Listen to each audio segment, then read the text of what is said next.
High, কেমন আছো সবাই? আশা করি তোমরা সবাই খুব ভালো আছো, আর আমিও কিন্তু খুব ভালো আছি। গোটা একটা মাস কেটে গেল, একটা ভিডিও আপলোড করিনি, তাই ভাবলাম তোমাদের সাথে এখন একটা ভিডিও শেয়ার করি। এটা কিছুদিন আগেকার একটা ভিডিও। আমি গেছিলাম ফার্নিচারের দোকানে। কি ফার্নিচার এসেছে ভালো কিছু, মানে এই বাড়ির কিছু জিনিস কেনার জন্যই গেছিলাম। তো এখানে আমরা আর আমার মামার মেয়ে, মানে বোন, ওরও কিছু জিনিস কেনার ছিল, তাই আমরা একসাথেই গেছিলাম ফার্নিচারের দোকানে। দোকানে মোটামুটি ভালোই জিনিস ছিল। তো আমরা এখানে ড্রেসিং টেবিলগুলো দেখছিলাম। বোন বলছিল এই ড্রেসিং টেবিলটা ভালো লাগছে, তো আমার এখানে এই ড্রেসিং টেবিলটা ভালো লাগছিল। তো এটা দেখার পরে আমরা একটু এদিকে এসেছিলাম আরও জিনিসপত্র দেখার জন্য।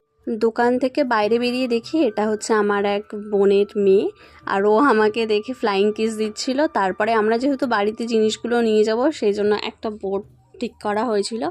যেহেতু আমাদের বাড়িটা নদীর ওপারে, তাই জন্য যেতে গেলেই